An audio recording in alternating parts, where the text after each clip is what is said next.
What's going on, Young Hollywood? Hanging with me, I have the George Lopez and Mayan Lopez. George and Mayan, I'm so excited to be here. Thank you for having me. Oh no, thank you for coming, Nicole. I'm so excited. Right, Dad? Yes. It's early in the morning right now, guys, so we're all still waking up. Yeah. But yes, everyone can see we're on your beautiful set of Lopez versus Lopez. We're in a bar right now, which is awesome. It is awesome. I've been to the bars during the day. It's awesome. I've actually gotten to hang out with you guys for the last couple of months, capturing content. I've seen the incredible talent and hard work that you put through the show, and I love it so much. I'm genuinely such a fan. But for anyone watching who might be new, might not know how the show came about, please tell us the story. Well, my dad and I have had quite a history of our relationship. We're good now, just have to say that. But in 2020, I was just getting out of college and we were going through some things and I was just making content of what I knew. And I made a TikTok kind of talking about some family issues because people have been posting about it. I wanted to set the record straight. And I twerked upside down on TikTok, just like clarifying the family drama. And our showrunner, Debbie Wolf, I was on her For You page. Thank you, TikTok algorithm, before you get banned, hopefully not. But you know, it's, I got a show at which she saw it, saw the potential, got into a meeting, and now here we are, almost a full season of Lopez versus The first Lopez. time they presented the show to us, Yes. Bruce and Debbie and Bruce Alfred, and I thought it was animation because I thought there's no way that two people could have this relationship in real life. This had to be like yellow or blue people. It couldn't be regular people. Yeah. People. Yeah, it was like Gilmore Girls. We were trying to be like Gilmore, like those be like, oh, it's like Latino Gilmore Girls, father and daughter, but no, it's really based. I feel like it's brought our relationship together, and I feel like our relationship means more. It can represent a lot of relationships through the father and daughter, mother and son, and just within the family. And it's about healing, it's about reconnection, and I think the authenticity brings a level of comedy that you don't see in a lot of shows. Exactly. I think that's why it works so well, because it does touch on, you know, those lessons, the healing, but it's so funny. So you get that a little bit of relief, you go back and forth, and I think it's just great. So you guys are doing such a good job. Really love it. Thank you. And going back to TikTok, because it is so TikTok focused, Bryce Gonzalez of Anki Boys, he stars in your show. But has Bryce taught you any tips? How's it been working with Bryce? Tell 'em. You know what's so funny is that even the other day, Matt and Bryce were hanging out because they have such a beautiful relationship on set, and he just posted it, and you know, got all these views, and like Matt doesn't understand how it works, but like with Bryce, like, he's so good. I never try to pressure him or anything. If he wants to do it on his own accord, I'll do it with him, but he's just a little performer. Like everything that he learned on TikTok is completely into the show. Like, and he's just not just a TikTok star. He is a comedian and he is a little actor. Like he's knows his beats. He makes all of us laugh. He just already at 7 years old, the instincts that he has. And we found him from TikTok as well. So that, TikTok's had a lot to do with this show. You chose him? Like, how does the casting work? We started to see videos of him. I remember some of the guys like Don Cheadle, those guys sent me a video. They said, have you seen this kid? And you know, I saw him, and I think Mayan had seen him already. Yeah, Debbie and I both sent it almost at the same time. We're like, this kid. I love that. This But kid. that's, you know, really how we found him. I mean, there wasn't, I think some other kids auditioned, but I think it was clear that he was far and above the best choice to play her son. Definitely. You've also had some really good guest stars on this show, like Rita Moreno, Jessica Marie Garcia, just incredible names across the board. But I want to know, if you could have any other celebrity guest star, who would you call like tomorrow and be like, you're coming on? Ooh, that's been a tough one. I feel like I've been thinking of either Pitbull or Bad Bunny eventually someday. I would love to have just bring it Latinos, like all of them over. Or like really we've been talking, like try to be like Snoop, try to get Snoop on. Yeah. Yeah.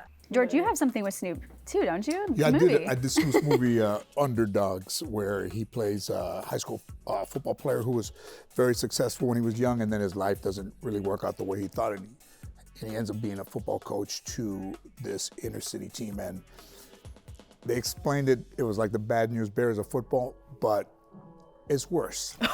The language is way more coarse, and those kids are hilarious. If you've ever seen a little teenager cuss, it can be funny. Yeah. Especially when they're running around a football field with Snoop in a purple suit. Yeah. Already. I'm already hooked. Already sold. I Sign me can't up. wait. But it's been, he called me and I said, yeah, of course, and I went and did that with him. And, I'm going to say right here, like, we all know about his extracurricular activities, and he's done some acting, but I told him, and I've done scenes with him, that if he could pull this movie off, that I think that Snoop can be really taken as a comedic actor and a serious actor. If this I movie hope so. works, because he's burning all day. He had a page and a half. They go, Snoop is ready. I go, there's no way he could be ready. Just 10 minutes ago. Goes in there and he's got it all. He's got all the beats. So I'm gonna say that he can be incredible. And I know you are great at collaborating with people on TikTok, so if you could just bring someone on as well, who would you choose? One person that I would love, I think she does a lot of acting, at Meghan Trainor. Like we're mutuals on, and she's inspired me. And I think maybe Maya needs some more friends, and she can come around or be a music teacher for Chance or something. Like that could be something that'd be really cool. And just I just love her. She's always inspired me. And me, any girl that's wearing pajamas and then jumps and she's in a formal gown would be welcome. Charlie, Addison. We're gonna tweet this at them. Are you cool with that, George? Yeah, come on, let's do it. DM it to them. Yeah. It used to be easy to get people to do shows. They're like, that's kind of not my thing. Because that whole world of social media is its own business. So Absolutely. This to them is, being in one place, it seems like maybe a little bit traditional for social media. Yeah, absolutely. The show also touches on very real and vulnerable plot points, some that you've taken from your own relationship. So I'm curious, what would you tell people who are watching if they really want to reconnect with their parents or loved ones? I would say for the parent that your experience of yourself may be different than what you thought your child experienced, but your child is experience that is valid, and you may not agree with what you did or your own choices. You have to be able to look aside from that and see how you hurt your child. And if you just listen to them, and something just as simple as what he has told me when I've shared, he's like, if I knew what that would have done to you or affected you, I would have never have done it. Something just as simple as that phrase is healing. Like I've heard, like my therapist said, it may have been your parents' mistake, but it's your responsibility. So you have to do your own healing. It's not just someone saying those words. It's not going to heal everything. You have to create your own healing. But I think with a parent, just hearing your child and just accepting, that means a lot. Yeah, absolutely. And I would say for a parent who's estranged from their child is not to give up, even to leave messages, even if you know that you're not going to get a message back, because you're pretty sure that they're going to listen to that message. And at least if you keep trying, you're still doing something, because you're going to have to accept the responsibility. But also, if you've given up, you just get further away from making up. So I would just say, to own up to it, and whatever you do, don't give up, because it is part of you, and it is like no other person in the world can take the place of somebody that is your child or your parent. That's true.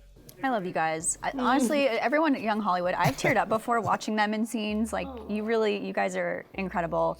Thank you so much for sharing that. And for me, I just love to be able to see Mayan every day and see her do something that I wanted to do from when I was a kid. So when you see your daughter doing it, and you see how difficult, or my first show was 20 years ago, and I was in my 40s, and Mayan's able to do it at 26 is phenomenal to me. Like I would not have been able to. I was doing stand-up at 26, but there's no way that I would have been able to do any part of what Mayan does on this show when I was 26. Yeah. Yeah. And now I'm 27.